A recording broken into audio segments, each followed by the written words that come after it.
나도 쓰면서 그렇게 잘 쓰는 답안들을 이렇게 느끼셔야지 안 쓰고는 이 시험은 합격을 못 하십니다.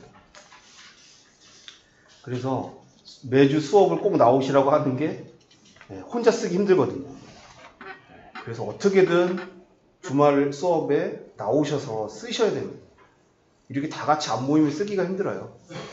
예외적으로 서인님만 집에서 어떻게 열심히 이제 쓰셔가지고 하시긴 했었는데, 그러니까 꼭 매주 이렇게 쓰는 모임에 이렇게 꼭 오시고요.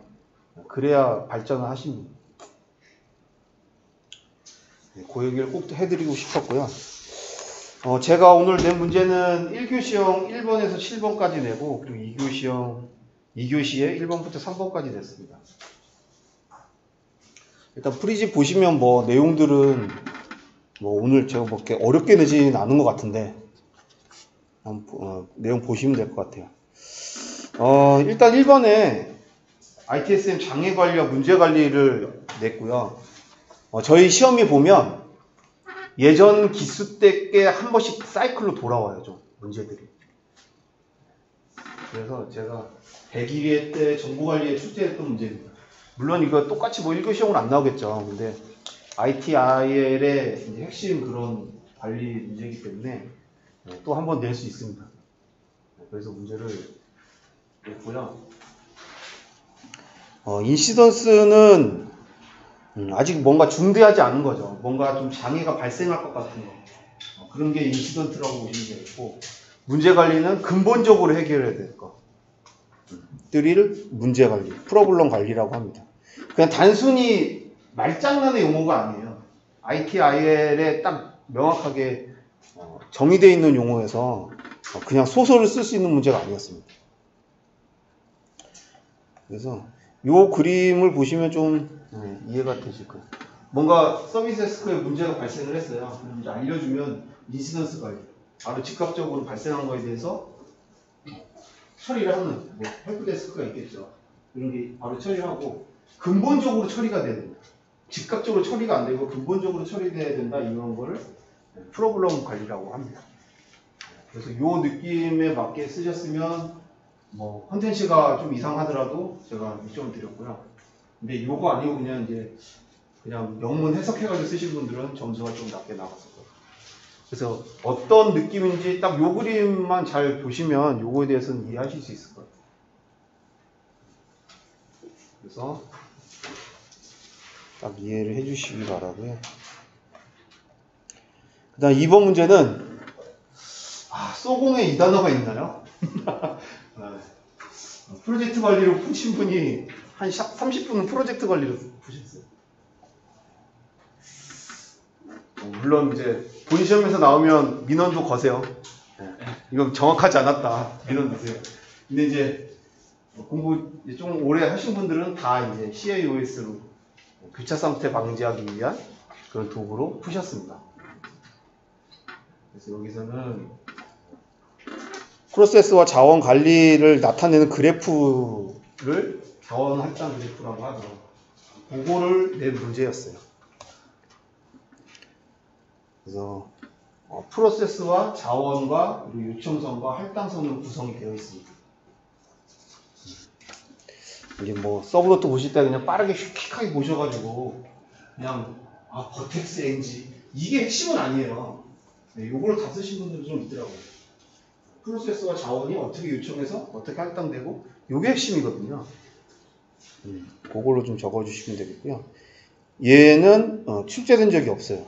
CAOS가 웬만하면 다 출제가 됐는데 교차 상태도 많이 나왔지만 핵심적인 이 1교시형 여기 뭐 모의고사나 합숙 이런 데서 1교시형으로 종종 나왔었어요. 근데 아직 본 시험에는 한 번도 안 나와서 제가 1교시형으로 냈거든요.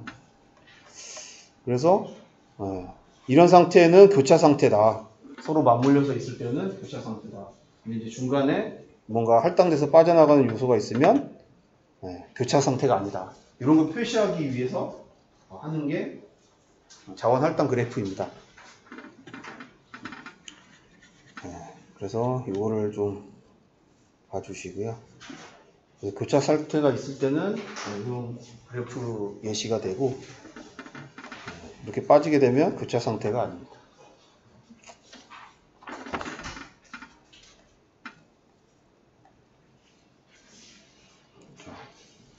정리하고 계시죠? 정리가 지금 시험 2주 남았잖아요.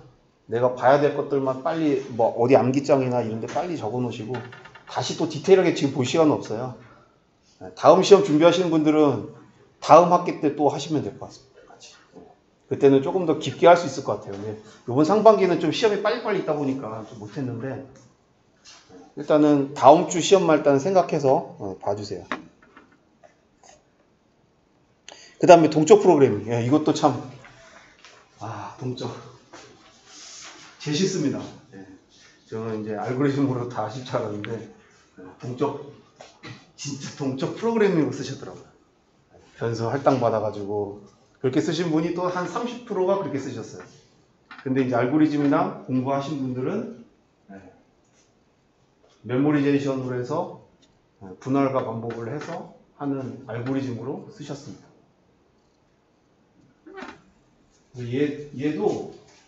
얘는 87하고 116회 출제가 됐던 문제예요.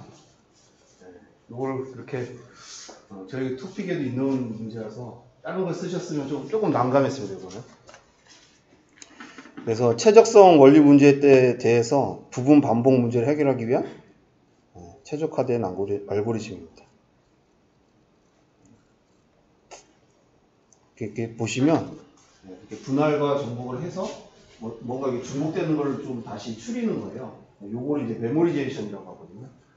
그래서 요 문제를 하실 때는 꼭 메모리제이션이라는 말이 꼭 있으셔야 됩니다. 오늘 보니까 이거 내용은 아시는데 요 단어가 없으신 분도 계셨고 잘 써주신 분도 있었습니다. 그래서 요 그림만 잘 이해하시면 동적 프로그래밍은 이해하시는데 어렵진 않을 것 같아요. 그리고 위에서 밑으로 하는 탑다운 방식의 이거다. 중간중간 조금 했는데 제가 공부할 때 이렇게 프리집 다 만들어주는 멘토님 있었으면 참 좋았겠다. 제가 열심히 매주 숙제하고 있는 나 합격하고 왜 맨날 숙제하고 있지 이런 느낌. 여러분들은 진짜 복 받으신 겁니다. 제가 심화반 한 12번 했거든요. 생각해보니까 이렇게 프리를 참 쉽게들 하셨구나 멘토님들 그 생각을 농담 삼아 좀 해드리고 여러분들 뭐 이런 걸로 빨리 합격하시면 더 좋죠.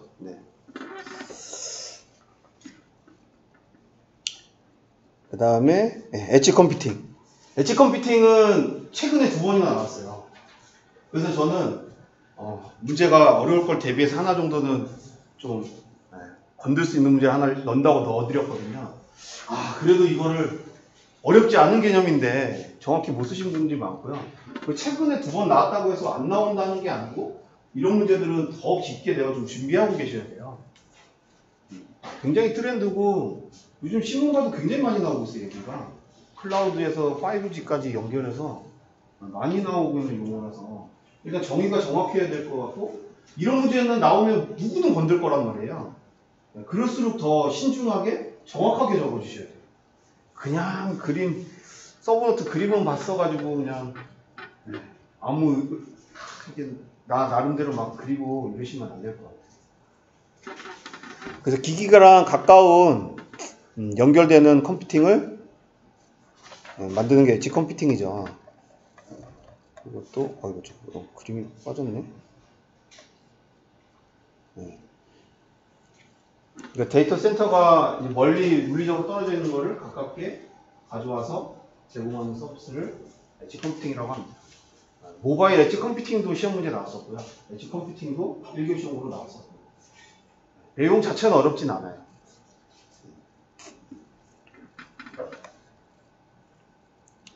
그래서 굉장히 좀 여러 분야에 좀 활용될 수 있게 지금 쓰이고 있거든요. 그래서 용어 다시 한번 좀 명확하게 알고 가시면 좋을 것 같아요. 그 다음에 5번 문제는 서비스 프라미티브입니다.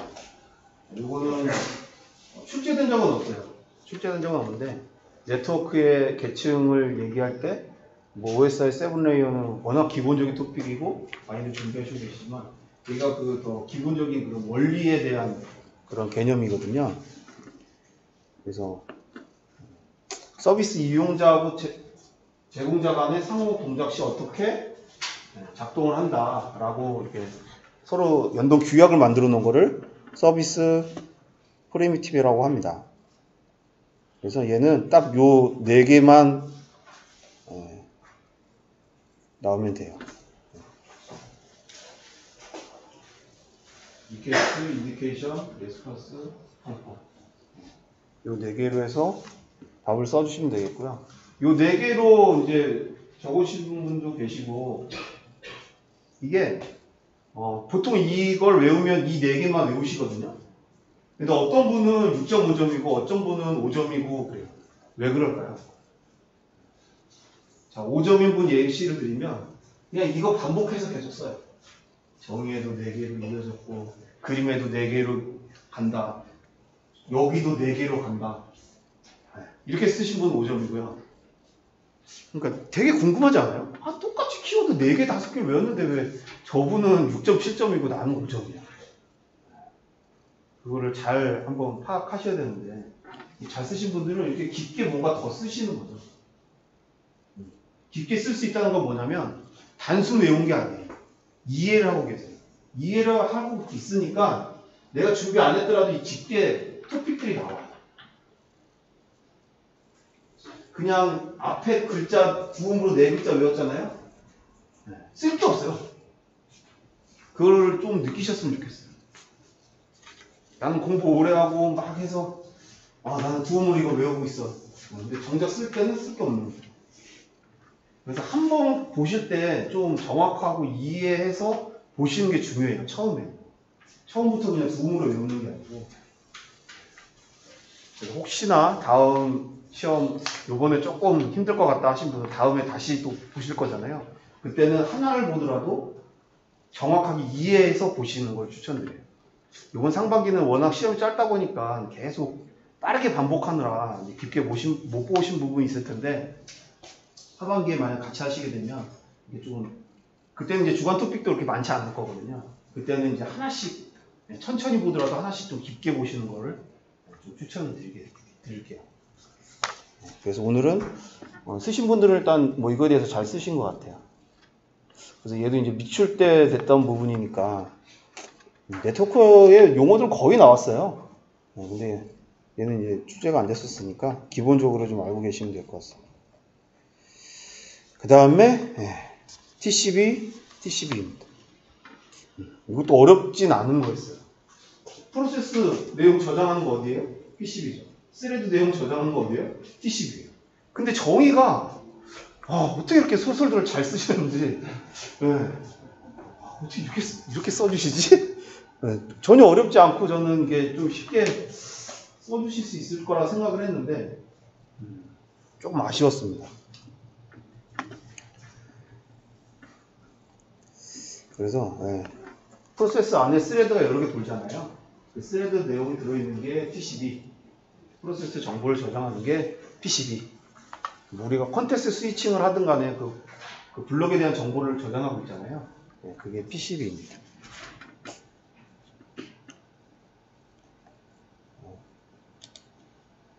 그래서 PCB는 이런 구성 요소들로 되어 있고요.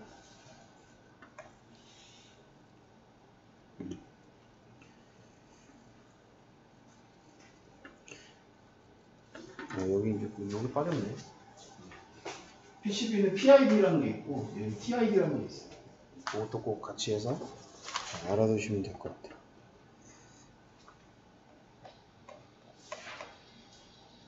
그 다음에 이번 상반기 큰 이슈 공인인증서 의무화가 폐지됐죠.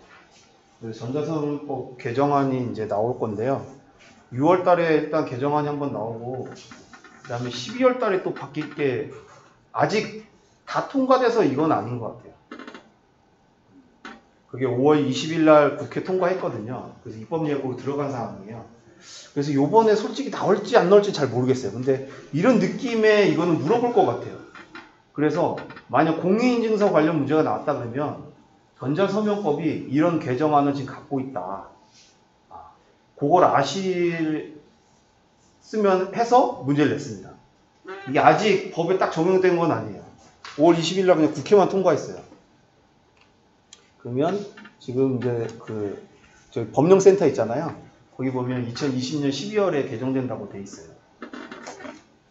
그래서 거기에 이제 주 내용이 뭐냐면, 요거는 이제 제가 행정 입법 거기 있는 거 그냥 끌고다 넣었습니다. 제가 따로 정리 안 하고, 요거만 그냥 한번 쑥 읽어주시고요. 여기 이제 입법 예고하겠다는 그 문을 그냥 넣었거든요. 그래서 공인인증기관, 공인인증서, 서명제도 폐지.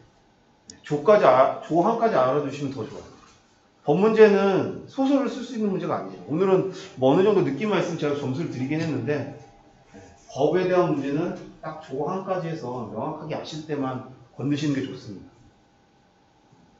그래서 공인인증기관, 공인인증서, 서명제도 폐지 2조, 그리고 전자서명 효력 부여 3조, 그리고 다양한 전자서명 수단 이용 활용 노력 6조. 이게 되게 굉장히 큰 이슈자 아니면 핀테크 업계나 굉장히 큰 먹거리죠. 다양한 전자서명 수단을 쓸 수 있다는 거.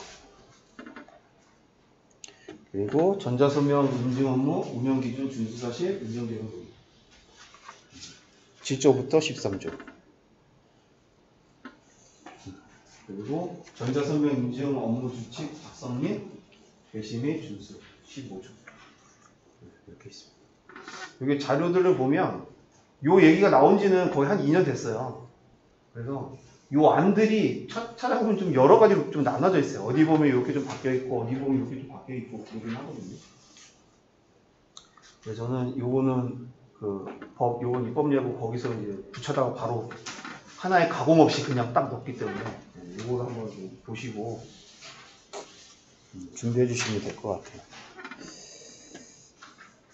그래서 요번에는 아마 입법 예고이기 때문에 이걸 직접적으로 물어보진 않을 것 같은데, 어떤 공인인증서에 대한 문제가 2교시로 나왔다. 그럼 1단락에 이렇게 딱 전자서명법 개정안까지 알고 있다라고 하시면 굉장한 차별점이 되겠죠.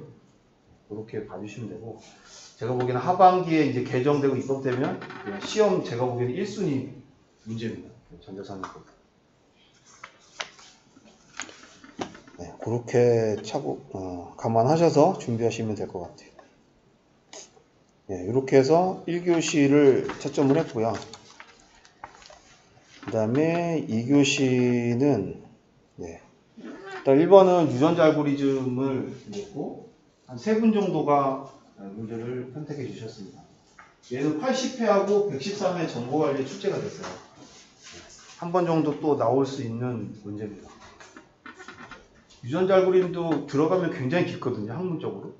책 한 권도 있고, 저희가 그 수준까지 솔직히 준비하실 분은 그렇게 많지 않을 것 같고, 기존에 나왔던 기출 중심으로 해서 좀 준비하시면 될 것 같아요. 네, 그래서 뭔가 반복을 해서 최적의 해를 계속 만들어내는 게 유전자 알고리즘입니다. 우리 유전자가 계속 발전하잖아요. 어떤 돌연변이가 발생하고 그거에 대해서 하는 게 유전자 알고리즘입니다. 그래서 특정 집단이 계속 생존하고 재생산하기 위해서 계속 발전을 해요. 그런 과정을 이용을 해서 최적의 해를 만들어내는 게 유전자 알고리즘입니다. 그래서 얘는 결정인데 딱 요 세 개에서 일단 나와야 돼요. 선택해서 교배해서 돌연변이가 나옵니다. 요걸 계속 반복해가지고 완성이 되면 알고리즘을 종료합니다. 그래서 유전자 알고리즘이 나왔다 그러면 꼭 선택, 교배, 돌연변이라는 단어를 꼭 넣어서 해주시기 바랍니다. 이제 조금 디테일하게 보면 유전자형을 일단 결정을 하고 그 다음에 적합도를 계산합니다. 적합도를 계산하고 그 다음에 선택하고 교배하고 그 다음에 돌연변이를 진행을 해요.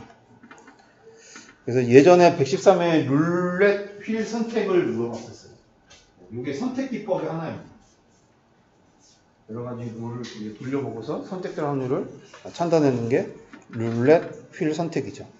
그래서 선택 기법에 이렇게 이게 책마다 좀 틀리긴 한데 일단은 3개 룰렛 휠 선택, 랭킹 선택, 토너먼트 선택 이렇게 3가지 선택 기법이 있습니다. 그래서 예전에는 룰렛 휠 선택이라는 문제를 직접적으로 물어봤었거든요. 기출에서. 이번에는 선택 기법을 이 3가지까지 정리해 주시면 될 것 같아요. 그 다음에 이제 교배 기법에는 이렇게 4가지가 있습니다. 1점 교차, 4점 교차, 등등 교차, 산술 교차. 지금은 일단 뭐 하나씩 다 이해하기는 좀 시간을 그렇게 쓰시면 안 될 것 같고요. 지금은 딱 이런 것들이 있다. 딱 정리해서 하시면 될 것 같아요. 그래서 뭐 진화 알고리즘에는 유전자 알고리즘, 유전자 프로그래밍, 진화적 프로그래밍, 진화적 전략 뭐 이런 알고리즘들이 있다. 정도까지 정리를 하시면 될 것 같아요. 네, 그 다음에 2번은 위험관리입니다. 위험관리는 최근에 107회 컴시흥에서 출제가 됐고요. 이거는 최근에 뭐 타사 모의고사에서 출제들이 되더라고요. 그래서 제가 문제를 선택을 했습니다. 그래서 오늘 선택하신 분들은 뭐 이거는 프로젝트 관리에서 기본적인 토픽이라 다들 잘 써주신 것 같아요. 워낙 또 저희 반의 강점이 프로젝트 관리잖아요. 그래서 다들 잘 써주신 것 같아요. 절차들. 위험 계획에서 식별에서 대응 전략 그리고 통제까지. 정의 계획, 식별, 리스크 분석, 정성적, 정량적으로 진행을 한다. 요건 PMP에 명확하게 답이 있기 때문에 다르게 과정을 쓰시면 안 될 것 같아요. 그러니까 우리가 보통 시험을 보면 절차를 물어보는 문제들이 있거든요. 근데 절차가 답이 있는 경우가 있고요. 그냥 좀 그 느낌을 좀 보는 문제가 있어요. 근데 이런 건 이제 PMP에 명확하게 PMBOK에 있기 때문에 정확하게 써주셔야 될 것 같습니다. 이렇게 되고 그 다음에 이제 대응 전략 부정적하고 긍정적이 있습니다. 오늘 이거는 뭐 써주신 분들은 다 잘 써주신 것 같아요. 혹시나 오늘 거의 오늘 선택을 해주신 것 같은데 내가 혹시나 뭐 잘못 쓴 게 있나 한번 더 점검해 보시면 될 것 같아요. 네. 거의 정보 관리들을 많이 보실 텐데 이상하게 정보 관리에서 위험 관리 문제가 나온 적이 없더라고요. 그래서 한번 준비해 두실 필요가 있을 것 같아요. 그래서 대표적 위협은 회피, 점가, 완화가 있고 기회는 활용, 공유, 강화가 있고 공통적으로는 수용을 쓴다. 이렇게 보시면 될 것 같고 그 다음에 3번 문제는 킥정렬입니다. 제가 저저번 시험 볼 때도 저희 이제 1회 ITP 모의고사 할 때도 정렬 문제 하나 내긴 했는데요. 정렬 문제 중에 가장 많이 나온 문제가 퀵정렬입니다. 근데 99회 관리의 마지막에 출제가 됐어요. 정렬 문제 중에 가장 쉬운 문제 내기 좋은 문제가 퀵정렬이거든요. 근데 99회 내고 지금 안 냈다. 라는 건 한 번 정도 또 돌아올 때가 된 것 같습니다. 그래서 퀵정렬을 얘기하실 때는 반드시 피봇이라는 얘기가 있어요. 피봇이 없으면 빵점이라고 보셔야 돼요. 다른 알고리즘하고 차별성을 낼 수가 없어요. 피봇이라는 말을 반드시 적어주시고요. 그리고 n 로그 n의 복잡도를 가지고 있습니다. 이 얘기를 반드시 해주시고 그리고 키워드 하나 더 있는데 분할과 등복 디바이스 앤 컨커라는 용어도 꼭 써주셔야 될 거예요.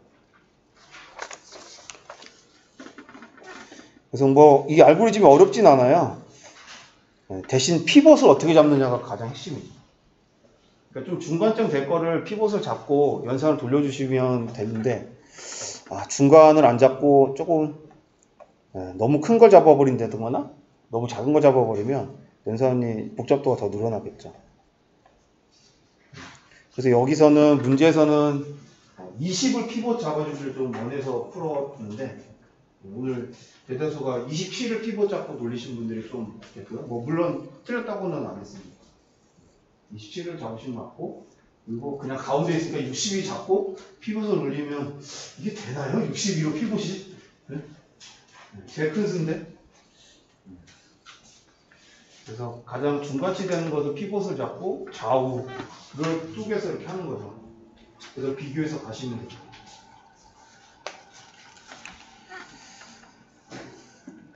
그래서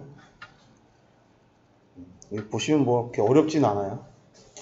꼭 피봇을 잡고 좌우를 나눠서 정렬을 하시라 해주시면 되고, 그리고 저번에도 말씀드렸지만 정렬을 내가 좀 차별성으로 갖고 싶다 그러면 슈도 코드까지 준비하셔서 쓰시면 될 것 같아요.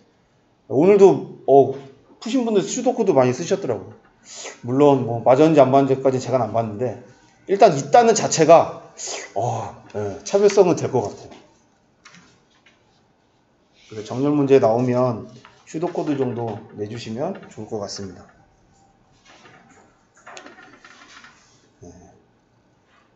그리고 얘는 당연히 정렬이 되겠죠.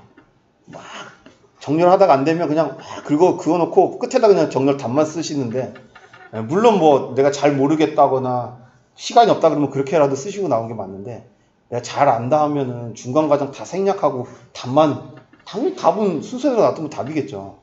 그렇게만 쓰고 빠지시면 안 됩니다. 그래서 오늘 좀 보셨으니까 어렵지 않으니까 이거 보시고, 그리고 알고리즘 문제, 답이 있는 문제는 항상 마지막 문제를 푸셔야 된다. 시간이 없으면 시간이 없는 대로 알고리즘만 답만 쓰고 나가고요. 시간이 많다 그러면 하나씩 이 알고리즘은 어떻게 구성됐고요, 어떻게 됐고 이렇게 쓰시면 되니까 항상 마지막 문제를 선택하세요. 알고리즘 문제.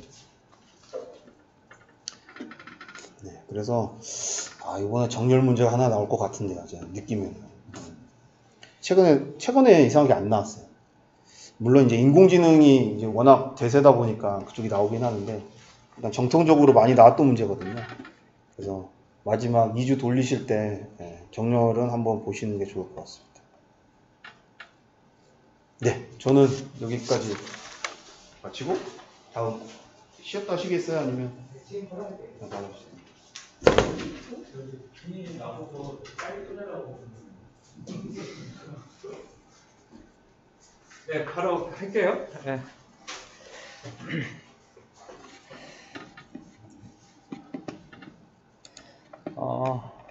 자, 제가 프로젝트 관리 문제 8번 냈어요. 8번부터 냈고, 일단 시작하기 전에 아까 제가 당부 드린 것처럼 지금이 진짜 중요해요. 그리고 아까 훈님이 마지막에 숲을 좀 중심으로 봤다 그런 얘기 했잖아요. 사실은 그 말은 거꾸로 얘기하면 뭐냐면 키워드는 암기 대충 끝났다는 뜻이에요. 그러니까 키워드를 버렸다는 뜻이 아니라, 약간 여러분들 오해할까봐 지금 얘기하는 건데, 키워드 암기가 대부분 끝나서 그거 중심보다는 토픽과 토픽을 연계하는 숲을 좀 봤다, 그렇게 얘기를 하고 싶고요. 약간 훈님이 잘한 게 뭐냐면 이렇게 토픽을 좀 끌고 오는 스킬이 좀 좋아요. 그래서 요거 얘기하면서 좀 끌고 오는 스킬, 그건 말 그대로 하나의 토픽이 어느 정도 끝나서 다른 토픽을 링크를 걸어서 들고 왔다는 뜻이거든요. 그렇게 좀 했다는 거고, 그냥 굉장히 주의할 건 그럴 때 그래도 메인은 물어본 거예요. 물어본 게 잘 써야 이게 끌고 온 게 더 돋보이지, 물어본 게 어벙한데 아무리 좋은 거 끌고 와도 그건 다 쓰레기. 그러니까 물어본 거와 취재 의도가, 그러니까 아까 제가 양자 키 그거 분배 얘기했잖아요. 그럼 사실은 무조건 BB84 프로토콜의 그 그림을 그려줘야 되는 거거든요. 그러니까 딴 거 맨날 끌고 와봤자 BB84 프로토콜을 통해서 키가 이렇게 분배돼, 그 그림이 중요한 거거든요. 그렇게 의도를 맞춘 게 중요하다. 이거 한 번 더 강조하고 싶어요.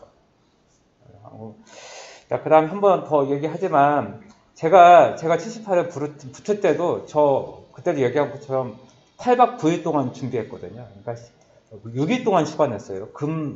월화수목금 6일을 하고, 당연히 토요일, 일요일 다 준비했죠. 따라서 여러분들도 최소한 그 정도 해주셔야 돼요. 그렇게 해서 여름 휴가 미리 땡기세요, 그냥. 여름 휴가 다 땡겨서 10일만 고생하세요, 10일만. 그러면 승부 걸 수 있어요. 다음 시험이 7개월 뒤라는 거 꼭 기억하세요. 우리 7개월 뒤에 과연 살아있을까, 죽었을까, 그것도 저 장담 못하겠어. 그러니까 다음 시험이 7개월이라고 굉장히 먼 기간이에요. 그래서 다음 시험 고려하지 않았으면 좋겠어요. 그거 한 번만 또 말씀드리고 싶고, IT 프로젝트 투자 성과 측정 방법은 요게 한 2년 전에 한번 나왔고요. 요거는 말 그대로 컴포넌트죠. 컴포넌트라서 여기저기 쓸 수가 있어요. 그 다음에 요거 유사한 토픽으로 올해 나왔던 게, 얼마 전에 나왔던 게 공공 쪽에 운영 성과 측정, 요거랑 매핑되는 거예요. 왜냐면 공공 SI 프로젝트 해놓고서 성과 없으면 폐기시켜버리거든요. 뭐 3년 내지 5년 정도 지난 다음에. 그것도 운영 성과 측정도 잊을만 하면 시험 문제 나오잖아요. 그거 한 번만 다시 보세요. 요게 아마 제 기억은 전회차에 아마 나왔을 거예요. 그죠? 그거까지 한번 보는 걸로 하고, 저기 간단하게 제 강의 교회 안에 있어서 이 부분 넣었어요. IT 투자 성과도 굉장히 중요하다는 거죠. 왜냐하면 프로젝트 성공률은 37%밖에 안 되고 일정 원가 지연 이게 42%고 중간에 프로젝트 하다가 21%는 실패하거든요. 따라서 프로젝트에 대해서 정량적인 평가는 사후에 꼭 하는 게 중요하고, 제가 옥션 G마켓에 있을 때는 PMO 조직이 했거든요. 따라서 그런 조직으로 그걸 해야 된다. 그걸 앞에다가 좀 썼으면 좋았을 건데 제가 이 PPT 만들기 너무 시간이 없어서 저의 강의 교환에 있는 거 화면 캡처해서 넣었어요. 이렇게 얘기하고 싶고, 반드시 넣어줘야 이렇게 BCR이에요. 이거는 사실은 굉장히 중요한 용어예요. 따라서 그는 일부 분들은 BCR도 오타를 내시는 분들도 꽤 있었어요. 그래서 베니핏 코스트 레이시오잖아요. 따라서 들어가는 원가 대비 수익률이 몇 프로냐 이것을 따지는 거죠. 그죠? 그렇게 해서 BCR. 그 다음에 페이백 피리어드죠. 요거는 기간이죠. 기간. 따라서 투자를 했으면 원금 회수가 얼마가 되냐. 여기 10억 주고 매수를 했다. 그러면 나한테 10억이 언제 생길 거냐. 제가 볼 때 영원히 안 나올 것 같아요. 아무튼 그런 식의 투자 회수 기간을 얘기하고, 그 다음에 그 내부 수익률이라 부르는 거 무조건 이자율을 넣어줘야 돼요. 그래서 이자율보다 높는 그 기간, 그거에 대한 의미를 IRR이라는 용어를 쓴다. 그 다음에 일부 분들은 MPV 공식까지 쓰셨어요. 사실은 요거는 거기 한 3년에 한 번씩 MPV가 1교시형으로 나온 적도 있었어요. 그 모의고사에. 그래서 실전에서 MPV 한 번도 안 나왔어요. 근데 혹시 몰라요. 혹시. 그렇게 해서 R이 뭔지, T가 뭔지, C가 뭔지 요거 변수 3개만 꼭 암기 좀 해줬으면 좋겠어요. 요거는 좀 써주면 좀 이게 사람이 좀 있어 보이는 토픽이에요. 그래서 좀 이거 암기가 됐으면 좋겠다. 그리고 잘 아시는 ROI. 그러면서 ROI, 그 다음에 토탈 코스트 오너십, 요런 용어들이 같이 좀 나왔으면 좋겠다. 그 다음에 BP 암기하세요. 손익분기점. 매출이 발생해서 원가가 언제 회수가 되느냐. 그것을 넘어가는 시점. 이제 순이익이 가져올 수 있는 지점. 그걸 우리는 BP라는 용어를 써요. 그죠? 브레이크 이븐 포인트라는 용어를 씁니다. 그래서 BP. 요런 것들을 좀 넣었으면 좋겠다. 요거 하고 마지막 절차, 그러니까 마지막에는 계획하고 SI 프로젝트를 하고 나중에 그 결과를 사후평가를 하겠다. 그런 식의 좀 내용도 같이 들어갔으면 좋겠어요. 그렇게 해주고, 여기에 더 추가한 다음에 BSC 같은 거, 혹은 IT BSC, 그거 좀 넣어주면 훨씬 더 답안지가 살겠죠. 그러면서 IT BSC 1교시형 나올 수 있어요. 그거 4개 다 암기하고 있죠. 그것도 다시 한번 체크. 그거 좀 당부 드릴게요. 자, 그 다음에 다음으로 넘어갈게요. 다음으로. 그 다음에 브릿지 패턴. 브릿지 패턴을 제가 왜 냈냐 이거 물어보면 제가 또 그 감리사 강의하는데요. 이번에 감리사 문제가 브릿지 패턴이 나왔어요. 제 기억으로는 브릿지 패턴 나온 적이 우리 기술사 문제 한 번도 없거든요. 따라서 브릿지 패턴을 냈는데, 브릿지 패턴을 쓰신 50%가 생성 패턴이라고 썼어요. 거의 뭐 그냥 사실은 감리사 시험 봐도 그 문제 떨어질 확률이 큰, 그죠? 요 패턴은 구조 패턴이에요. 그죠? 그래서 그랬죠. 자, 그래서 기능 클래스 계층과 구형 클래스 계층을 분리를 하고, 그죠? 그러니까 그림은 요거예요. 그죠?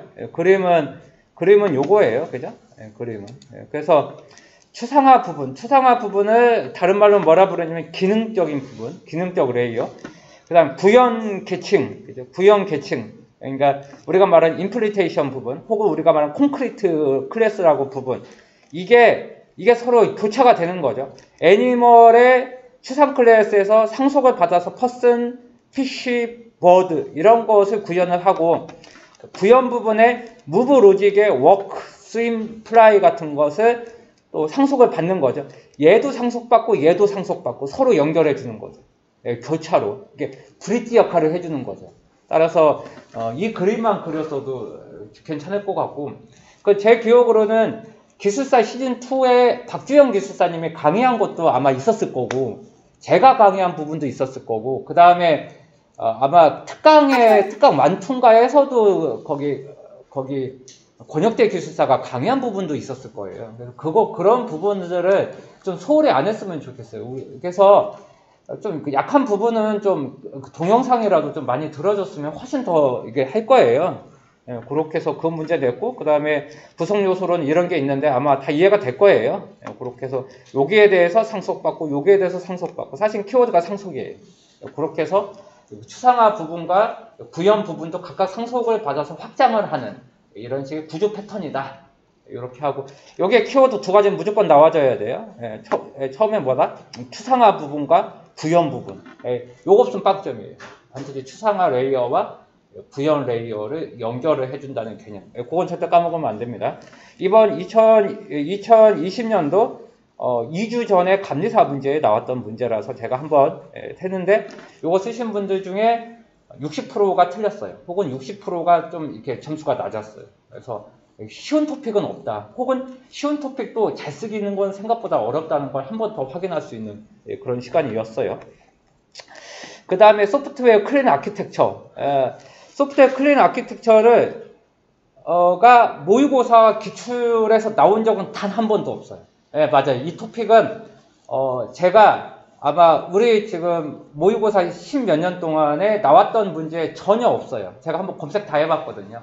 그러면 너 이거 왜 냈냐 물어보면, 그거 구글 검색하면 이렇게 나와요. 구글 검색에 클린 아키텍처라고 검색하면 이 수십만 개의 그림과 글이 있죠. 예, 그죠? 굉장히 많은 그림과 글이 있어요. 유일하게 안 나온 아키텍처, 소프트 아키텍처예요. 예, 그래서 냈고, 또 이 토픽 어디서 저한테 너 이거 어디서 확인했어 물어보면 맞아요. 예, 이번에 역시 2020년도 정보시스템 감리사에 처음 나온 문제여서 저도 잘 몰랐어요. 그런데 구글 검색했더니 어마어마한 자료들이 많더라고요. 그래서 요 토픽을 한번 내봤어요. 예, 한번 냈는데, 예, 맞습니다. 이거 쓰신 분들이 굉장히 많은데 다 틀렸어요. 예, 거기다 막 분석 설계 개발, 진짜 거기 다 썼어요. 그래서 진짜 이런 거 내면 아무리 공부해도 진짜 그냥 나는 이거라고 생각했는데 답은 이거잖아요. 그래서 제일 좋은 건 안 고르는 거였는데, 소프트 클린 아키텍처 뭔가 써면 좀 점수 맞을 것 같은 느낌이 들잖아요. 그게 함정이에요. 그거 어차피 작두거든요. 그거 고르시면 안 돼요. 좀 더 현실성 있는 걸 고르자. 좀 이렇게 만만해 보여서 훅 나가지 않았으면 좋겠다. 그래서 대부분 다 3, 4점 줬으니까 저한테 우울해 안 했으면 좋겠어요. 자, 여기에 키워드가 그 다음에 이 책이 그러니까 개념도가 이거예요. 그죠? 개념도가 이거예요. 개념도가 이건데, 요렇게 35번에 나왔던 문제예요. 35번에 저 감리사 시험에 35문제 나왔는데, 요게 레이어가 요거예요. 그죠? 레이어가 잠깐만요. 레이어가 요거예요. 그죠?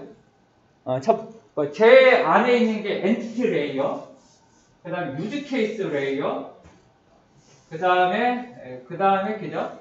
그 다음 잠깐만요. 맨 안쪽에 있는 게 업무의 규칙을 정의하는 요 레이어를 엔티티 레이어, 그 다음 어플리케이션의 도메인의 규칙을 정의하는 게 요쪽에서 하는 게 유즈 케이스라고 하는, 굉장히 왜 여기에 이 이름을 붙였지? 그렇게 생각이 들 정도로, 당연히 유즈 케이스, UML의 유즈 케이스를 얘기해요.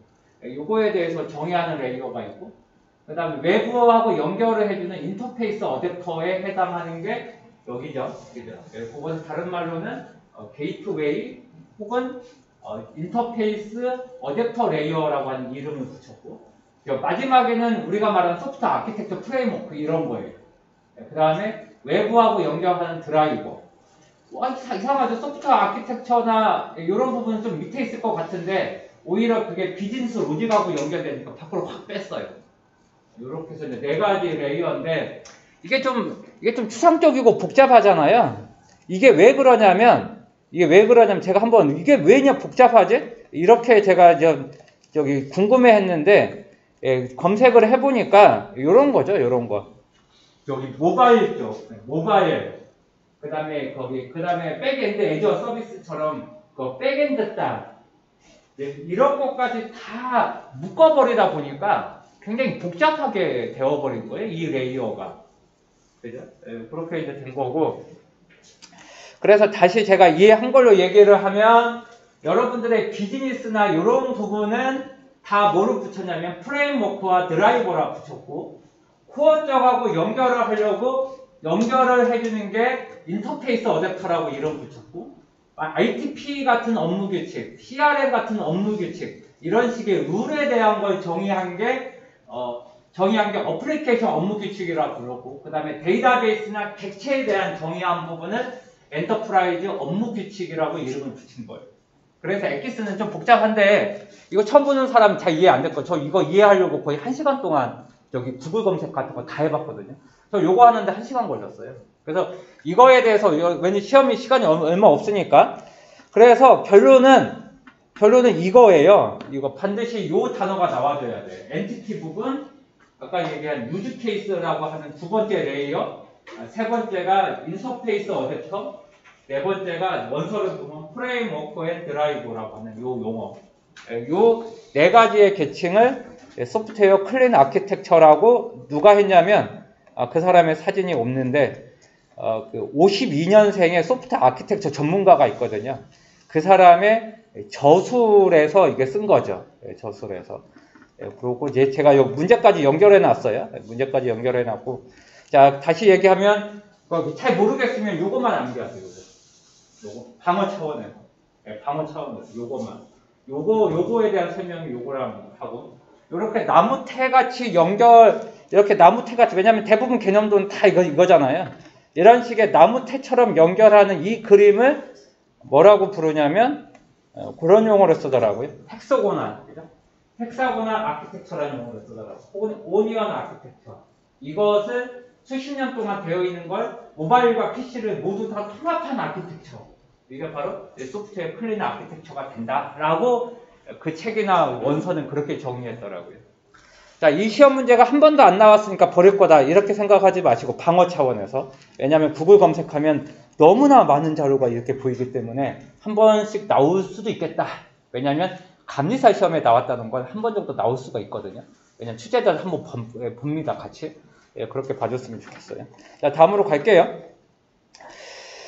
그 강화학습을 냈고 거기에 이제 기법을 물어봤어요. 맞아요. 이 강화학습 같은 이런 기출문제도 막상 내니까 잘 못 쓰시는 거 보세요. 이것도 이런 토픽도 6점 받기가 생각보다 어렵죠.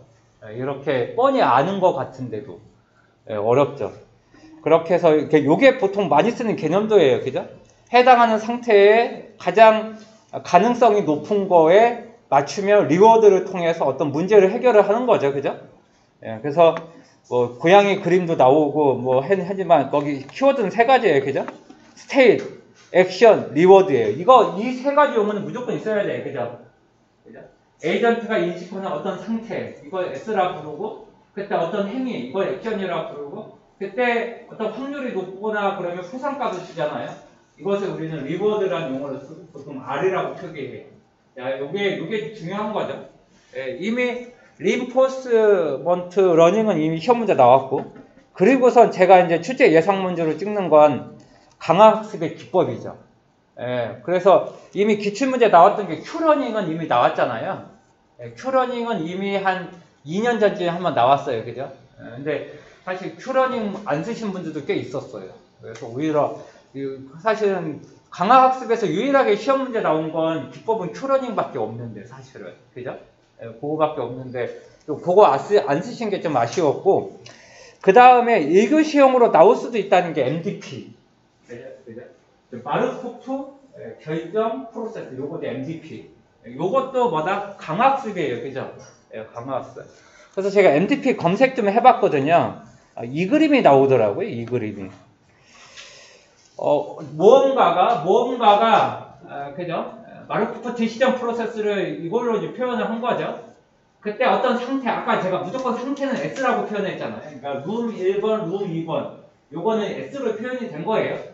그 다음에 화살표에 부여진 0.4, 뭐 0.3, 0.6. 이거는 어떤 가능성이에요. 그죠? 가능성. 그때 부여한 리워드가 파란색이죠. 그죠? 파란색. 아래 아까 얘기한 리워드. 그러니까 이 그림만 보더라도 우리가 알 수가 있어요. 그죠? 반드시 세 개의 용어는 무조건 암기해줘야 돼요. 그때 리워드가 가장 큰 거를 선택을 해서 가는 거죠. 그래, 그렇게 해서 초이스를 하는 거죠. 초이스를 하는 거죠. 그래서 아까 봤던 이렇게 해서 어떤 프로세스 과정을 거치는데, 그죠? 이 과정을 거치는데 이것을 우리는 뭐라 부른다? 마르코프 디시전 프로세스를 MDP라는 용어를 쓴다. 그래서 하고 싶은 얘기는 우리 지금 토픽과 뭐 강의에 지금 현재 MDP가 있는지 없는지는 모르겠지만 우리 혹시 서브노트 MDP 있어요? 있어요? 근데 왜 안 썼어요? 그럼 써야지, 그죠? MDP가 강학습의 기법 맞죠? 그죠? 맞죠? 그래서 요거 꼭 준비해. 그리고 어쩌면 MDP도 어쩌면 한 달 내에 1교시씩 나올 수도 있거든요. 그렇게 해서 그거를 안 까먹었으면 좋겠습니다. 자, 그 다음에 또 백규현님은 또 역강화 학습의 비교표까지 또 쓰신 분이에요. 그러다 보니까 또 확장해서 마지막 단락에 쓰는 것도 좋으니까 역강화 학습은 한번 뭔지 이것도 우리가 볼 필요가 있어요. 그죠? 자, 그 시간이 없기 때문에. 그 다음에 네이글 알고리즘을 썼어요. 예. 또 네이글 알고리즘을 한 우리들 중에 30%가 또 썼어. 이걸 하필 또. 이 문제를 고르지 말라고 할 생각으로 낸 거였거든요. 참, 제가 낸 문제가 만만한가 봐요. 네이글 알고리즘을 냈는데 또 저한테 물어보죠. 너 이것도 왜 냈냐?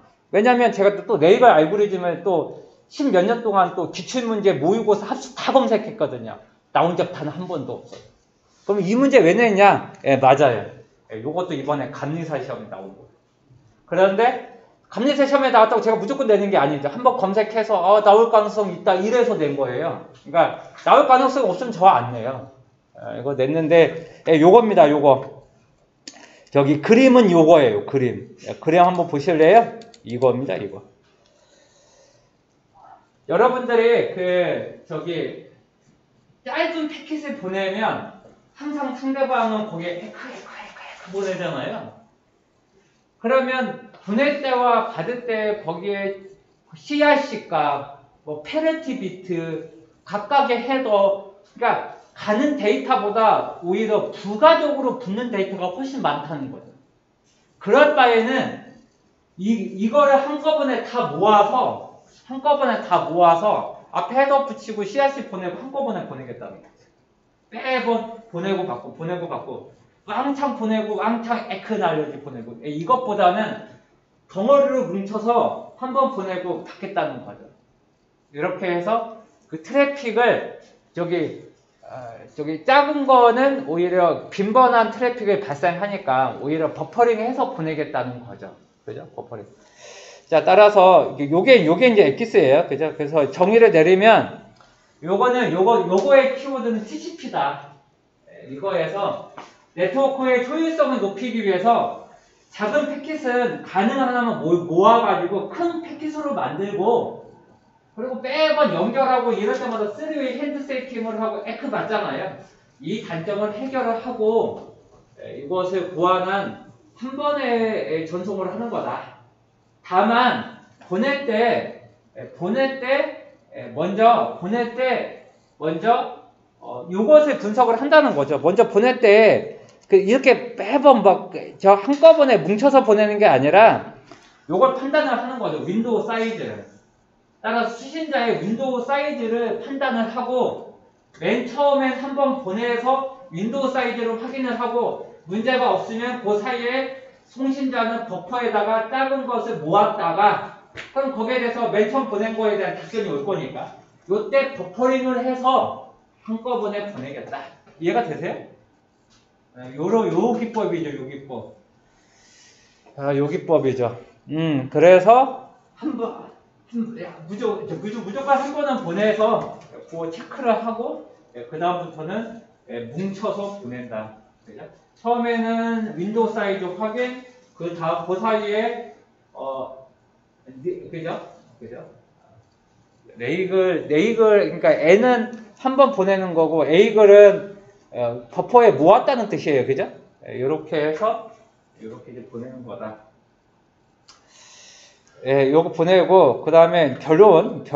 그런데 이게 온라인 게임이나 실시간 반응을 할 때는 안 맞다.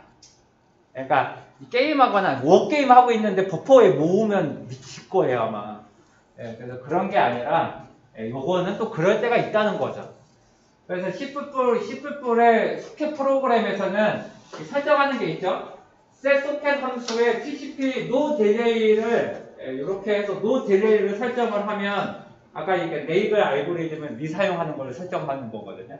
이렇게 해서 우리 같은 개발자가 거기에 대해서 설정에 대해서 온오프도 할 수 있다. 그 다음에 온라인 게임에는 오히려 안 맞다. 실시간 처리용으로는 그런 식에 대한 내용이 드는 거죠. 그리고 이 이론을 만든 사람이 네이글이라는 사람이에요. 그 사람이 이름을 따가지고 네이글 알고리즘이라고 하는 용어를 썼죠. 오늘 이거 많은 분들이 선택을 했는데 다 뭐 썼냐면 그거 썼어요. 슬로우 스타트 있잖아요. 그거. 거기 뭐냐 타오리노. 그거 가지고 그것도 사실 다 공통점이었어요. 모두 다 그거 썼어요. 야, 요거 하니까 다 그렇게 연상을 하는구나. 요렇게. 왜냐면 앞에 TCP가 붙이니까 그거밖에 생각이 안 나시나 봐요. 그렇게 해서 다들 막 속아 넘어갔어요. 속아 넘어가고. 그죠? 속아 넘어갔어요. 그래서 문제는 제가 여기 첨부를 못했네요. 문제 첨부 못했는데 요게 이번에 감리사 시험 문제 나왔고 요것도 제가 화면 캡처를 안 했는데 국내 네이버 검색도 좀 해봤거든요. 항상 전 네이버 검색, 구글 검색하는데 네이버 검색해도 어마어마하게 많이 뜨더라고. 마치 슬라이딩 윈도우 정도의 자료만치 뜨더라고. 그러면서 저도 약간 어떤 생각 들었냐면 이렇게 많은 자료가 있는데도 왜 이거 나도 몰랐지? 그 정도로 사실 우리의 지식이 끝도 없는 것 같아요. 그렇게 해서 자 네이버 알고리즘 까먹지 마세요. 여기 까먹더라도 시험 끝나고 까먹으세요. 아셨죠? 요거 하나 알면 우리만 알 거예요 거의. 왜냐면 우리들 중엔 지금 다 틀렸거든. 그걸 꼭 기억. 자 나머지 넘어갈게요. 그 다음에 V2G 제가 일주일 전에 V2G 신문 기사를 스크랩 해가지고 올렸거든요. 그거 보면서 알았어요. 야 내가 올리는 자료도 안 보는구나. 그거 한번 다시 느꼈어요. 다시 한번. 야 그렇게 신문 기사 아까 그 얘기 했잖아요. 나무는 누구는 스크랩까지 해가지고 신문기사 막판에 보는 방법에 야 이거는 내가 해서 올리는 것도 야 이것도 안 보는구나. 이렇게 하고 여러분 그리드가 붙으면요 무조건 전력이에요. 스마트 그리드 무슨 그리드가 붙으면 그죠? 그리드 컴퓨팅만 빼놓고 그죠? 그리드 컴퓨팅은 또 아니네. 놀고 있는 CPU 메모리를 모아서 슈퍼컴퓨터의 성능을 내는 게 그리드 컴퓨팅이잖아요. 클라우드 컴퓨팅 전이 거예요. 그죠? 10년 전에 유비쿼터스 컴퓨팅에 언제 어디서나 네트워크에 연결하는 거죠. 유선이 됐든 무선이 됐든 블루투스가 됐든 와이파이가 됐든. 이것을 우리는 유비쿼터스 컴퓨팅이라고 부르잖아요. 그때 있었던 게 그리드 컴퓨팅이에요. 그죠? 그것만 빼놓고는 그리드는 무조건 전력이에요. 그래서 그때 제가 올렸던 게 이거죠. 이거. 그죠? 차가 그죠? V2G 기능을 해주는 거에 대해서 충전을 받고 혹은 뭐 남는 건 또 보내는 거죠. 스마트 그리드나 여기는 그거겠죠. 에너지 스토리지 시스템이나 뭐 전력이나 원자력이 되겠죠. 원자력이나 전력을 통해서 스마트 그리드를 어차피 스마트 그리드는 다 아시잖아요. 이것만 알아도 기술 요소에 AMI, 스마트 미터 뭐 그런 거 아마 다 썼을 텐데. 그거 쓰시는 분들이 얼마 없었어요. 그러면서 대부분 다 이거 썼던 것 같아요. V2V, V2 이거 썼는데 어이가 없죠. 왜냐면 그리드가 엑기스인데 거기다가 V2V, 머신 투 머신, 스마트카, 자율주행 자동차 어이가 없는 거죠. 그러니까 너무 옆길로 갔잖아요. 다 3, 4점 줬어요. 다 3점. 이렇게 해서 하는 거다. 그래서 물론 V2G 이 토픽도 모의고사 합숙도 전혀 나온 적이 한 번도 없는 토픽이에요. 이것도 처음 토픽이죠. 아까 그 얘기 했었잖아요. 나문이 막상 써본 노트 정리한 건 2개밖에 없었다고. 예, 맞습니다. 우리 시험장에서 제 기억도 제가 매번 보거든요. 저의 엑셀에 있었나 없었나 항상 보거든요. 엑셀에 없는 게 50%예요, 50%. 예, 그러니까 어느 토픽에 묻어 있는 거죠, 그게. 그런 토픽이 생각보다 많다. 예, 그것을 아셨으면 좋겠어요. 아무튼 그것만 까먹지 마세요. 예, 그리드, 뭐 스마트폰, 그 다음에 그죠? 예, 그 다음에 이동형이다. 그래서 저기 남으면 오히려 이동을 해서 에너지를 보내줄 수 있잖아요. 차가 고장 났어요. 그러면 차 끌고 가서 거기에 전력 공급을 할 수 있는 거잖아요. 이런 이동형 차가 그리드하고 연결되는 모든 서비스, 그건 V2G다. Vehicle to Grid라는 용어를 쓴다. 자, 이렇게 얘기하고 이 부분은 넘어갈게요. 네, 넘어갈게요. 자, 그 다음 토픽이 2교시도 제가 냈어요. 그죠? 2교시 잠깐 볼게요. 2교시. 자, 2교시 갈게요. 가상 사설망 VPN. 요새 대세가 또 원격으로 또 작업을 하는 거니까 요거 좀 냈고요. 좀 고민했어요. 이게 좀 약간 원택 기반으로 뭔가가 좀 나올 거는 같은데 뭐가 나올까? 이렇게 좀 고민했고 거기다 다 묶어버렸죠. 그래서 시험 문제는 지금까지는 IP 시큐리티 VPN, SSL VPN까지는 다 나왔는데 MPLS VPN은 아직 안 나왔어요. 네, 여러분 기출문제 검색하시면 알겠지만 MPLS 안 나왔어요. 그 다음에 오래전에 SSL 핸드세이킹 나왔는데 사실은 SSL 핸드세이킹 물어봤는데 이 중에 일부는 3웨이 핸드세이킹을 썼어요. 빵점입니다. 예, 여기다가 3웨이 핸드세이킹 쓸 생각은 할 줄 몰랐어요, 사실은. 예, 그래서 그렇게 쓰신 분도 있었어요, 그죠? 자, 했고, 아까도 얘기한 것처럼, 아무튼 MPLS는 이게 층이에요, 그죠? 우리가, 사바이트죠? 사바이트의 그 헤더 앞에다가 붙여가지고 고속 스위칭 하는 거예요, 그죠? 포워딩 하는 거예요, 그죠? 이 기술을 MPLS인데, 사실 그걸로 답안지를 쓰면 안 돼요. 지금 물어본 게, MPLS 물어본 게 아니라 MPLS VPN을 물어봤으니까 사실은 MPLS VPN으로 써줘야 되는데 많은 분들이 MPLS 내용만 많이 썼어요. 그래서 MPLS VPN이 정리 안 되어 있다 하더라도 어차피 물어본 건 MPLS VPN이니까 거기에 맞춰서 써줘야 되는 건데 많은 분들이 좀 약간 좀 유연하게 갔으면 좋겠는데 그게 좀 아쉬웠고 IP 시큐리티는 당연히 3계층이고 그 다음에 SSL은 4계층부터 7계층이잖아요. 저 지금 ITP 사이트도 다 SSL 거기 서비스 하고 있거든요. 인증서로. 그래서 오픈 SSL 인증서로 지금 다 서비스 하고 있어요. 그리고 홈페이지도 들어가면 HTTPS로 자동으로 바뀌게끔 이미 설정이 되어 있거든요. 예, 그거를 얘기를 한다. 그 다음에 그 다음에 요런 거 VPN 서비스를 보면 요런 게 중요하죠. HMAC 제공해요. 여기에 해시 함수 기능 들어가 있어요. 그 다음에 RSA 기반으로 되어 있고요. 그 다음에 지금 암호화는 다 AES 기반으로 쓰고 있어요. 우리가 지금 암호화하고 PKI 기반하고 HMAC 이미 시험 문제 나왔던 키가 있는 해시 이거 인증 이 모든 기술이 집합체로 들어간 게 VPN 서비스나 SSL VPN이거든요. 그거를 한 번 더 말씀을 드리고 싶네요. 드리고 싶고, IP 시큐리티 VPN은 제가 기존에 저의 강의 교환에 있는 거 넣고, 이 부분은 대부분 잘 쓰신 것 같아요. 그래서 길게 얘기 안 할게요. 그래도 키워드가 HESP 같은 건 꼭 암기되어 있겠죠? 잘. 그래서 이 부분 넘어갈 거고, SSL 지금 프로토콜 구조 다 암기되어 있겠죠? 이거 기반으로 VPN 서비스 해주는 거니까. 그래서 요것도 다 한 번 더 암기 다시 한번 부탁드릴게요. 그래서 그거 하고 그 다음에 IP 시큐리티 VPN과 SSL VPN은 지금 SSL은 TLS로 바뀌어 있고 아까 얘기한 4계층부터 7계층이다. 따라서 브라우저만 있으면 된다. 따라서 인터넷 및 브라우저만 있으면 누구라도 쓸 수 있는 게 SSL이죠. 그죠? 그런데 IP 시큐리티 VPN은 안 그렇죠. 반드시 뭐가 필요하다? 전용 VPN 장비가 꼭 있어야 돼요. 요거는. 그래서 기업의 어플리케이션하고 연동하는 거죠. 이거는 브라우저 기반. 왜냐면 브라우저가 됐다는 건 응용 계층이니까 7계층이잖아요. 얘는 3계층인데. 따라서 개념이 좀 다른 거죠. 그죠? 따라서 따라서 얘는 3계층을 이용하면서 내가 CRM이 됐든 ERP가 됐든 ITP 관리자 페이지가 됐든 이거의 어플리케이션하고 독립적으로 운영을 해서 쓰는 거다. 예, 이렇게 되어 있는 거죠. 그죠? 따라서 저는 그 회사에서 두 가지 다 썼던 기억이 나는데 아무튼 그렇게 해서 서비스가 되는 거다. 예, 이렇게 좀 썼으면 좋겠고 거기에 대한 개념도도 거기 사례로 자료 있는 거 좀 넣어봤으니까 한번 봐주셨으면 좋겠고 그 다음에 MPLS VPN을 검색을 해봤거든요. 네, 키워드가 ISP더라고요.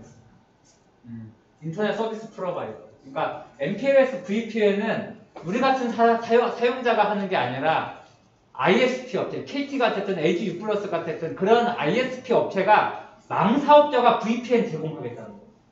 그게 바로 MPLS 기반. 왜냐면 우리가 MPLS 망도 MPLS 구간망이 있잖아요. 그러니까 그게 결국 네트워크이다 보니까 대부분은 다 뭐다? ISP 업체다. 따라서 키워드를 검색을 해봤거든요. 왜냐면 문제 풀이된 게 얼마 없어서. 그래서 반드시 망 사업자가 나오는 거죠. 그죠? 그 내용이 좀 나와줘야 되고. 그 다음에, 거기, 오늘 오시는 분들도 이게 L2 기반도 있고 S3 기반 두 개로 구분되는데 그것까지 쓰셨더라고요. 혹시 우리 서브노트에 MPLS VPN에 L2 기반, S3 기반 내용이 있어요? 없어요? 근데 누군 또 벌써 또 쓰셨던데? 그래서 요거 기존에 모의고사 풀이 한번 보세요. 요거 모의고사 풀이에 거기 있더라고. 왜냐면 VPN 나올 때 됐어요, 다시. VPN 많이 쓰잖아요, 지금. 그래서 준비했으면 좋겠고, 여기 쓰는 용어를 보면, 그런 용어 잘 안 써요. 우리가 말했던 그 MPLS 구간망 용어 잘 안 들어가요, 여기. 오히려 자료 검색해도 우리 LER, LSR 그 개념으로가 아니라 반드시 터널링에 대한 개념이 들어가야 돼요. 터널링의 키워드가 기밀성 암호화잖아요. 이거 기반으로 좀 써줘야 되는데 다 여기다 LER, LSR 그냥 VPN은 하나도 없어. 그냥 MPLS야. 그래서 좀 약간 그게 아쉬운 거죠. 그렇게 좀 되어 있고 좀 자료 좀 더 넣고 싶었는데 이거 자료 만들다가 제가 너무 시간이 많이 걸리더라고요. 그래서 여기에 키워드가 뭐였냐면 MPLS 구간을 위해서는 호스트나 스위치의 지칭을 다 뭐라 부른다? C2라는 용어를 쓰더라. 오늘 일부 분들 쓰셨어요. 이미. 커스터머 엣지 그거 쓰신 분들 있어요. 그 다음에 라우팅을 위한 거기 그 부분을 우리는 P2라는 용어를 쓰더라고요. 여기서 P가 이거겠죠? 아무래도 E니까 엣지 부분을 얘기해야겠죠? P는 그 안에 내부의 라우터를 지칭을 하는 거니까 공중망에 있는 라우터를 프로바이더의 P자를 쓰더라고요. 그래서 여기에 키워드는 우리가 스위칭에 해당하는 부분을 여기서는 P라는 용어를 쓰고 엣지에 있는 걸 P2라는 용어를 쓰고 그 다음에 사용자 단에 있는 걸 뭐라 부른다? C2라는 용어를 써요. 요 세 가지가 다른 자료 다 찾아보니까 공통점으로 다 있더라고요. 그 내용으로 써줘야 되고 우리가 평상시에 썼던 스위칭에 대한 용어를 쓰면 안 돼요. 지금 중요한 건 스위칭이 아니라 뭐다? 암호화니까. 그거 기반으로 써주면 좋겠고 그 다음에 그 유형은 두 가지예요. L2 기반과 S3 기반으로 두 가지로 구분되어 있다. 그 내용 모의고사 풀이에 제가 봤어요. 그거 한 번만 더 확인 좀 부탁드릴게요. 그 다음에 SSL 구조는 저의 강의 교환에 넣었어요. 저의 강의 교환에 있는 거 했어요. 그래서 여기는 아까 얘기했던 것처럼 웹 브라우저죠. 웹 브라우저가 HTTPS를 사용한다. 반드시 클라이언트는 HTTPS가 있어야 돼요. 이 용어를 빼는 분들이 은근히 많아요. 그 다음에 이거 써줘야 돼요. 443번 포트이죠. 443 포트로 해서 요청을 한다. 이거 써줘야 돼요. 제가 오픈 SSL을 쓰거든요. 저희 이제 RTP에. 거기에 웹서버에 인증서가 있어요. 인증서를 여러분들의 PC로 전달해요. 브라우저로. 그러면 브라우저 단에서 인증서가 유효한지 판단을 해줘요. 그리고 제 키를 보낸 거죠. ITP의 강정배의 퍼블릭 키 가지고 여러분들이 결제하신 금액을 암호화를 시켜요. 암호화로 해서 전송이 되어요. 저는 서버 쪽은 프라이빗 키가 있어요. 이 프라이빗 키로 복구화를 해요. 그죠? 그리고 여기에 어차피 대칭 키로 전송이 같이 됐기 때문에 대칭키로 응답을 할 내용도 암호화해서 보내주는 거죠. 그죠? 요게 저의 가위 교환에 있는 거예요. 근데 여기에 일부 분들은 3웨이 핸드쉐이킹 내용을 썼다든지 그러면 절대 안 될 거예요, 아마. 그거랑 이거는 개념이 완전히 다른 거잖아요. 여기서 두 가지 용어는 반드시 안 까먹었으면 좋겠어요. 서치라고 부르는 인증서. 요거 절대 까먹으면 안 돼요. 왜냐면 이거 제가 돈 주고 쓰거든요, 이미. 그다음 반드시 뭐 쓴다? HTTP. 요거 하고, 그 다음에 공개키와 개인키. 무조건 써줘야 될 거예요. 네, 무조건. 그거 없으면 안 된다. 여러분, 제가 알기로는 이거 한 7, 8년 전에 한번 나왔었어요. 그리고 이제 안 나왔죠. 여러분 꼭 준비해. 얼마든지 나올 수 있다고 봅니다. 자, 다음으로 갈게요. 네, 다음으로. 자, 5번이 양자 컴퓨팅이에요. 이거 아직도 암기 안 되는 사람 아직도 있어요. 양자 중첩, 양자 얽힘, 비복제성, 양자 순간이동. 이거는 여러분들의 미끼 상품으로 제가 뿌려버린 거예요. 왜냐면 왜냐면 아는 것도 내어야 미끼 물거든요. 왜냐면 최종 확인한 건 양자 내성 암호를 물어보고 싶은 거였거든요. 제가 카페에 올렸어요. 그죠? 그 파일을. 그거를 내려면 미끼 상품을 줘야 돼요. 충분히 미끼 상품이에요. 그럼에도 불구하고 그림 안 그리신 분들도 있어요. 물어본 거 많이 써야 되는데. 물어본 건 무조건 한 페이지 써줘야 돼요. 약간 그게 아쉬웠고요. 그 다음에 두 번째는 이 그림 그려줘야죠. 이 그림 안 그리신 분들도 있어요. 따라서 여기에 반드시 뭘 쓴다? BB84 프로토콜을 통해서 키가 서로 정해지잖아요. 그럼 키를 암호화를 해서 암호화된 파일을 일반망을 통하고 해당하는 키만 양자 채널을 통해서 보내는 거예요. 그죠? 그때 사용하는 프로토콜이 무슨 프로토콜? BB84 프로토콜이에요. 그죠?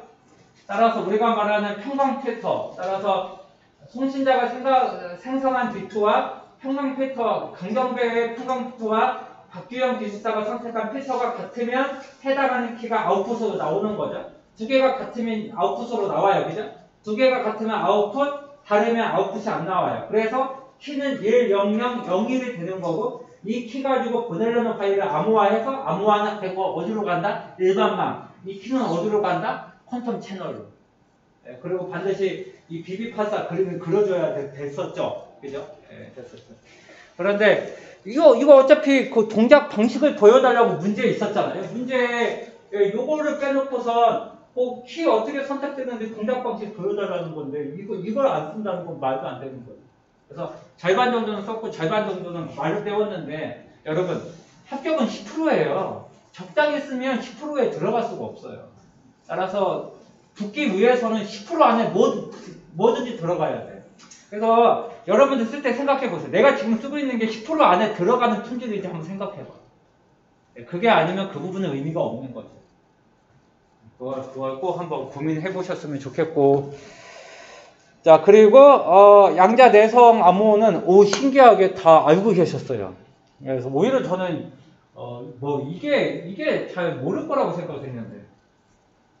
아무튼 기존에 있는 암호화 기술이 양자 컴퓨팅 때문에 무용지물이 됐잖아요. 따라서 그거를 양자 컴퓨팅이 공격을 해도 공격이 안 되게끔 막아야 되는 게 필요한 거지. 그런 암호화 기술을 우리는 뭐라 부른다? 양자가 나온 뒤라고 해서 포스터 퀀텀이라는 용어를 붙인 거죠. 포스터 퀀텀 이후에 암호화 기술, 암호 기술은 뭐냐? 그리고 그거에 대해서 마땅한 용어가 없어서 거기 인터뷰했던 사람이 양자 내성 암호화라고 이름을 붙인 거죠. 그죠?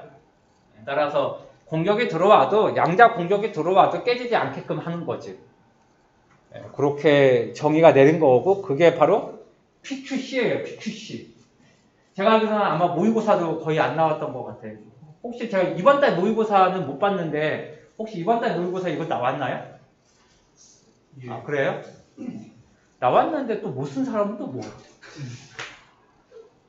아무튼 그렇군요. 네, 그렇군요. 아무튼 답은 이거였어요. 그죠? 다변수 기반, 코드 기반, 격자 기반. 저 사실 태어나서 아이소젠이라는 단어는 처음 들어봤어요.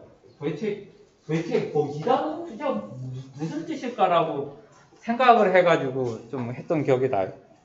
그래서 저도 그냥 그냥 한번 대충 검색해봤어요. 저기 구글 검색 좀 해봤어요.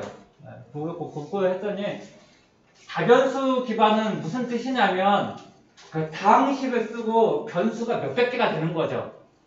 그렇게 하면 그거 통해서 암호화 복화를 하면 네가 양자 컴퓨터가 됐든 네가 뭐가 됐든 안 된다는 거죠. 거기 해독이 안 된다는 거죠. 따라서 일반 다항식이 아니라 변수가 수십 개, 수백 개가 되면 너는 찾을 수가 없는 거죠. 예, 그걸 우리는 유식한 말로 다변수 기반의 암호 기술이라는 용어를 썼어요. 그 다음 또 여기 두 번째는 행렬 연산을 쓴 거예요. 그냥 행렬을 통해 가지고 암호화 복화를 쓴다는 건데 이것을 또 코드 기반 암호라고 이름을 붙인 거예요. 사실 그거 해당하는 논문 보면서 좀 짜증났어요. 이거 어차피 우리가 써먹지도 못한 건데 이거 과연 암기를 해야 될까? 이런 생각이 들었어요. 그냥 격자 기반은 이거 제가 확인 못했다. AWE가 뭔지 확인 못했는데 저기 저 해외 자료나 국내 자료 봤더니 AWE를 이용한 문제 풀기 어려운 것이라고 되어 있는데 이거 제가 검색해봤어야 되는 건데 이거 제가 확인 못했어요. AWE의 의미를. 그 다음에 아이소제니 기반은 그래서 제가 아이소제니라고 하는 그것도 구글 검색을 했더니 또 저기 원서로는 이렇게 나왔더라고요. 방정식 같은 대수그룹의 그 형태의 몰피즘은 또 아이소제니라 나왔다고. 그럼 또 몰피즘은 또 뭐냐? 또 이렇게 되는 거죠. 또 뭐 하나 알아봤더니 또 거기서 또 다른 용어가 나와서 그러다 보면 1시간 가잖아요. 우리 공부하다 보면. 그래서 또 몰피즘을 검색했더니 A하고 B로 바꿀 때 A하고 B를 매핑해 주는 거죠. 요것을 우리는 몰피즘이라는 용어를 쓰는데 아무튼 그런 식의 몰피즘 구조 요거를 응용한 방정식 같은 대수그룹 요것을 우리는 아이소제니라고 이름을 붙였다. 제가 지금 얘기하면서도 이해가 과연 될까 그런 생각은 들어요. 아무튼 뭐 그런 식으로 했으니까 약간 좀 암기 과목처럼 좀 해줄 필요가 있는 것 같아요. 그렇게 되는 거고 그 다음에 마지막으로는 해시의 아웃풋 길이를 엄청 늘리는 거죠. 그동안에 뭐 수십 자리, 수백 자리가 아예 4,000비트 뭐 이렇게 확 늘려버리면 충돌이 날 확률이 훨씬 떨어질 거잖아요. 이렇게 해서 해시 기반으로 해서 입력이 들어오면 아웃풋의 자리를 확 늘려버리는 거죠. 그러면 네가 해봤자 네가 알겠어. 뭐 이 개념이 마지막에 5번 내용이었어요. 그죠? 이렇게 이해를 하고 넘어갔으면 좋겠고. 그래서 지금 제가 빨리빨리 가는 이유는 지난주에 박주영 기술자님이 저한테 막 뭐라 하더라고요. 제가 딱 눈치 보는 사람 2명 있는데 한 명이 박주영이고요. 한 명이 누구냐 소민호거든요. 2명은 저한테 싫은 소리 많이 하고요.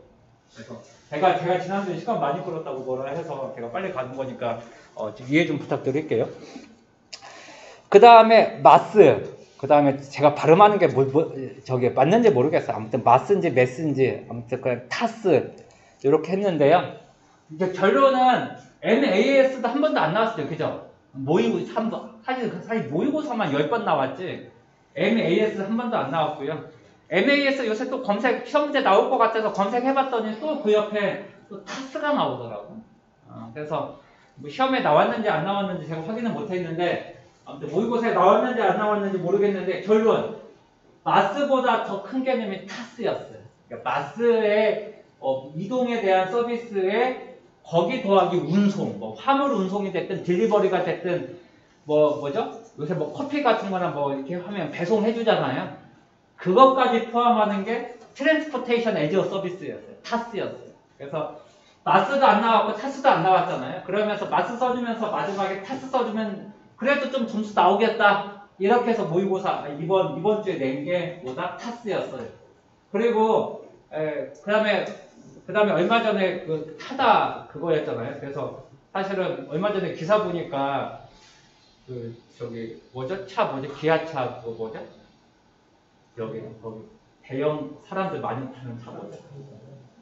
차 이름 칸이 말 그걸 중고 나왔다고 그랬잖아요. 그래서 야 나도 하나 좀 사고 싶다 이런 생각이 들었어요. 왜냐면 요새 좀 가족 대단위로 움직이기가 생각보다 어렵잖아요. 그래서 그거 사가지고 쓰면 좋겠다 했는데 뭐 이미 다 완판됐다면서요. 그죠? 네. 그거 때문에 그런 거에 대한 동향, 그 타다가 사업 접었잖아요, 결국에는. 그런 거에 대한 동향도 좀 파악되고 있을까? 그것도 한번 물어보고 싶은 거죠, 사실은. 그래서 내 문제였어요. 자, 그래서 뭐 이거는 제가 여기저기 자료 짜집게 한 것보다 여러분들 답안지가 마스는 훨씬 나은 것 같아요. 예, MAS에서 전 느꼈어요. 그냥 PPT 열심히 만들어봤자 의미가 없다. 여러분들 답안지가 훨씬 나았어요. 그래서 굉장히 준비 잘 되어 있더라고요, 오히려. 그래서 뭐 마스는 여러분들의 답안지 확인하는 게 맞을 것 같고요. 그래서 따로 얘기 안 할게요. 뭐 이것도 한번 쭉 보세요. 예, 어차피 시간이니까. 그러면서 요거 있죠. 요거 있죠. S커브. 요것도 한번 시험 문제 나온 적 있어요. 기술 채택의 수명 주기. 뭐 요건 S커브죠. 네, 그렇게 해서 뭐 기술 수명도 급격하게 했다가 패스가 되는 거잖아요. 프로젝트 관리도 사람이 적게 들었다가 분석석에 개발할 때 왕창 들어갔다가 인수인계할 때나 마무리할 때 사람이 리소스가 적게 들어가잖아요. 그런 커브를 우리는 S커브라는 용어로 써요. 그죠? 프로젝트 관리할 때 굉장히 많이 쓰는 게 S커브잖아요. 아무래도 프로젝트를 개발할 때 많이 들어가지 사람들이 프로젝트 끝난 다음에 많이 들어가질 것 같지는 않으니까. 아무튼 그렇게 해서 타스도 버전이 있더라고요. 개인이 소유 어쩌고 저쩌고 뭐 자율주행 어쩌고 저쩌고 그 다음 3.0은 택시가 자율주행을 하는 거다. 그래서 뭐 운송도 자율주행까지 넘어가면 뭐 타스 3.0까지 거기 관련 기사가 또 있더라고요. 예, 있고 타스의 개념들을 10분 동안 검색했는데 하나도 못 찾았어요. 그래서 그나마 타스에서 구글 검색하고 네이버 검색 10분 동안 했는데 저 만들 시간은 없고 그 다음에 그나마 한 10분 20분 동안 검색했더니 뭐 요 정도 나오는 것 같아요. 따라서 타스의 그 해당하는 로드맵이나 영역을 보면 라이딩 쉐어링, 카 쉐어링, 사용자가 원하면 즉시 배달, 온 딜리버리, 현대 자동차의 어떤 배송 뭐 이런 것까지 모든 모빌리티를 통합한 게 뭐다? 트랜스포테이션 에즈 서비스다. 이렇게 해서 약간 해외 자료긴 한데 이렇게 해서 그 영역에 대한 표시로 잠깐 한번 퀵하게 보시면 될 것 같아서 했고요. 그 다음에 마스가 어디서 나왔는지 좀 궁금했는데 거기서 나왔더라고요. 그죠? 핀란드 벤처기업에서 앱을 하나 만들었는데 그게 이름이 위미예요. 그죠? 위미 마스의 가장 최초의 프로그램이다. 뭐 그렇게 되어 있더라고요. 관련자로 찾아봤더니. 그래서 마스에서 그나마 우리가 좀 해외 자료에서 쓸 정도는 딱 하나, 윈 정도 하나? 뭐, 요 정도는 좀 이렇게 알아두면 좀 쓸만하겠다. 요렇게 해서, 뭐, 딴 건 필요 없을 것 같고요. 그 윈 정도만 기억을 해주시면 될 것 같고요. 그 다음, 국내 사례는, 그래서 한 3개는 썼으면 좋겠어요. 카카오, 그 다음에 타다, 그 다음에 약간 이름도 안 써줘요. KST 모빌리티라고 해서, 있게 돼서 좀 검색해서 들어갔더니 일반 기업이더라고요. 뭐 어차피 대기업이나 이런 기업이 아니라 물론 뭐 투자는 했겠지만 아무튼 요 세 가지가 국내 마스에서는 그나마 잘 알려진 것 같아요. 그래서 좀 이름 3개 정도는 기억해줘야 될 것 같아요. 그렇게 하고 그다음에 알다시피 이런 거 좀 써줘야죠. 여기 택시 업계와 플랫폼 간의 갈등에 따라서 타다의 베이직 서비스가 멈췄다. 그 다음에 그거에 대해서 현실적인 연계가 뭐 있냐? 했더니 없는 거죠, 뭐. 그래서 다수의 승객의 출발지와 목적지를 입력을 해서 최적의 경로를 선택을 해주거나 아니면 지금 여러분들이 쓰시는 것처럼 택시 오는 거 있잖아요. 그렇게 그거 외에는 지금 없어요. 지금 MAS 애저 서비스 중에 지금 거의 다 실패했어요. 왜냐면 지금 거기 타다 베이직도 실패한 케이스라서 막상 그거 검색하면 다 이거밖에 없어요. 뭐 마카롱 택시. 따라서 택시가 어느 회사의 가맹점으로 들어가서 저 기존 택시 연결해 주는 거. 이거 외에는 현실적으로 없더라고요. 뭐 그 정도밖에 없더라. 이 정도로 하고 자, 저는 그러면 마무리 지을게요. 그래도 생각보다 빨리 끝난 것 같은데 잘 모르겠어요. 자, 여러분 그래도 바로 하는 게 나을 것 같아요. 그래서 전희규 수사님의 그걸로 바로 한번 해보죠. 전희규 수사님 계시나요? 어차피 전희규 수사님 좀 이거 쉬었다 하실래요? 화장실이요? 그럼 그럼 화장실 빨리 다녀오세요. 지금 벌써 5시 반이 돼서 그래도 출근은 나을 것 같아요. 그럼 우리 한 5분만 쉬어요. 5분만. 거기 톡에다가 5분만 쉰다고. 거기다가 써주시. 3교시죠? 예. 혹시 이것도 방송 중단했다가 해도 되나요?